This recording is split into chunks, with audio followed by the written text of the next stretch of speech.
Okay, Ian, start with you. Tell me what happened to Rip. Well, Rip, last Friday, he walked into a bank that looked like a house through a window, took his shoes off, and drunkenly tried to rob the place. So we don't know if he was trying to if he might have thought in his head he was trying to break into someone's home, or if he was actually trying to pull off a bank robbery. It's very odd, and he's checking himself into rehab now as a result of it. I mean, this is a guy who won an Emmy just a few years ago. His resume is a mile long, and he's not been a stranger to these kind of trip-ups along the way. I mean, he's had lewd behavior in the past, drunken behavior in the past. I mean, there's been things. Lewd behavior? What lewd behavior? He had some shenanigans going on in the past where he was kind of caught very intoxicated in public. There were, you know, his record is not very short, actually. He is Rip Torn, I have to say, in his defense. Number one, you know, the bank looked like a house, number one. Yes. So he was a little inebriated. He's 78 years old, you know, takes a few drinks. What do you want to do to the guy? Put him in jail for that? It's ridiculous. Well, he's going to rehab, so he's doing the proactive approach, which seems to be the thing to do these days. So plus, he lives right across the street from this bank.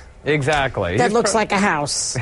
We don't know what was going on in his mind, but I'd love to hear it, actually, if he's going to say anything or speak to anyone. Maybe you'll have him on. Yeah. I mean, he has had meltdowns before, I understand. You're right about that. Yeah. So let me change the subject now to Andy Dick, all right? Yep. Andy Dick got into trouble, too. What exactly happened with him, Ian? Well, he was at a bar and apparently was kind of coming onto a bouncer, and it was read the wrong way. Now, this is not, again, the first time we've seen this kind of thing from Andy.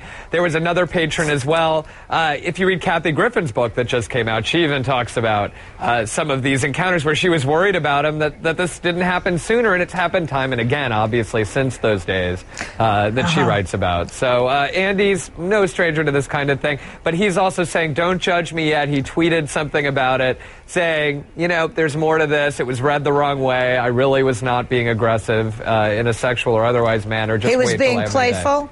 That's what he's going to be saying, it looks like, but he wants to have his day in court, basically, to explain what happened. All right, Dr. Drew, the victim said that Andy was really out of it. Does he have an addiction problem? What's up with that?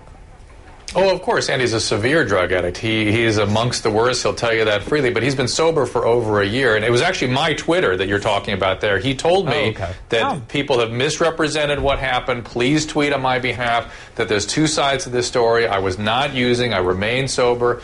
And Andy struggles with his sobriety. But in the past, now look, Andy doesn't have great boundaries. Let's face it. I mean, his body boundaries are not great, as you've alluded to, Joy. But his real transgressions have been when he's been using in the past. And he's been sober for an extended period of time now, so we really do need to rest on this one and see what the story really is.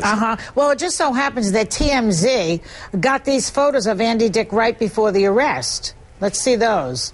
Does he seem aggressive to you in these photos? Take a look at these.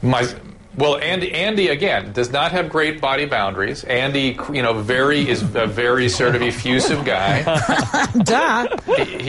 He doesn't. And if he's not using, he's going to be his old self, and people may misrepresent or misinterpret what he's up to, and it may be uncomfortable for them, and they may get angry. He's got to watch that, but that's an issue for him to work on for the long term. We were talking about Rip Torn before, and I didn't ask you this question, but what do you think about Rip Torn's situation?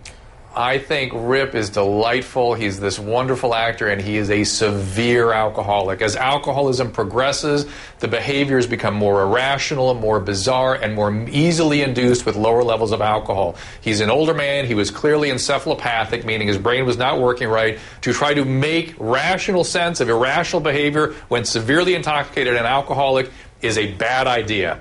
He probably thought it was his house. He may have thought there was somebody burglarizing it. Who knows what he was thinking? He'll have been in blackout anyway, so he's not going to be able to tell you what he thought. Thank God, is in treatment. He's going to die of alcoholism if he doesn't get going with sobriety here, and let's just hope and pray that he does. Well, you know, how did he think that someone was breaking into his house? He was breaking into the bank. I don't get that. But, Joy, you're trying to make rational sense of irrational behavior. That's inadvisable. He was wasted. Who knows what he was thinking? He's blacked out anyway. A caveat emptor. Don't even worry about it. Get him into treatment, and hopefully this saves his life. I love it when you speak Latin, Dr. Drew. Okay, thanks. Thank you, Ian. Thanks, Dr. Drew.